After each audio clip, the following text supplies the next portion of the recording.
அனைவருக்கும் வணக்கம். 3 years course எல்எல்பிக்கு apply பண்ணுறதுக்கு நிறைய பேர் எப்போ ப்ரோ கவுன்சிலிங் ஓப்பன் ஆகும், எப்போ அட்மிஷன் ஓப்பன் ஆகும், அதை பற்றி டீட்டெயிலாக சொல்லுங்கள் அப்படின்னு சொல்லிட்டு நிறைய பேர் கேட்டுக்கிட்டே இருக்கீங்க. ஸோ அதை பற்றி கொஞ்சம் டீட்டெயிலாக பேசலாம் அப்படின்னு சொல்லி தான் அந்த ஒரு வீடியோவை மேக் பண்ணியிருக்கேன். ஸோ ஃபஸ்ட்டு அட்மிஷன் ஏன் லேட் ஆகுது அப்படின்னா, இருக்கிற மற்ற யூனிவர்சிட்டியில் ரிசல்ட்ஸ் வரணும். பிகாஸ் 3 இயர்ஸ் கோர்ஸை பொறுத்தவரையிலும் ஒரு டிகிரி முடித்ததுக்கப்புறம் தான் அப்ளிகேஷன் ஓப்பன் ஆகும், எல்லாருக்குமே தெரிஞ்சிருக்கும். இப்போது டிகிரி முடிக்க போகிறவங்க எக்ஸாம்ஸ் எழுதியிருக்காங்க. அவங்க எக்ஸாம்ஸ் எழுதியிருக்காங்கல்ல, எக்ஸாம்பிள் திருவள்ளூர் யூனிவர்சிட்டியாக இருக்கட்டும், அண்ணா யூனிவர்சிட்டியாக இருக்கட்டும், இந்த மாதிரி எல்லா யூனிவர்சிட்டிலையும் ரிசல்ட்ஸ் வந்ததுக்கப்புறம் தான் அவங்களால பார்த்திங்கன்னா கட் ஆஃப் மேக் பண்ண முடியும். ஓகேங்களா? ஸோ அதால் பார்த்திங்கன்னா எப்பயுமே இந்த 3 இயர்ஸ் கோர்ஸோட அட்மிஷன் லேட்டாக தான் நடக்கும்.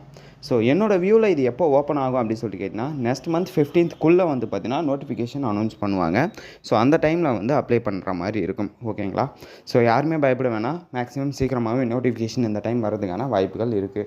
ஸோ இந்த ஒரு இன்ஃபர்மேஷன் தான் அந்த ஒரு வீடியோவே மேக் பண்ண. வீடியோ யூஸ்ஃபுல்லாக இருந்ததா இல்லையா அப்படின்றத கீழே கமெண்ட் செக்ஷனில் சொல்லுங்கள். தேங்க்யூ கைஸ், பாய்.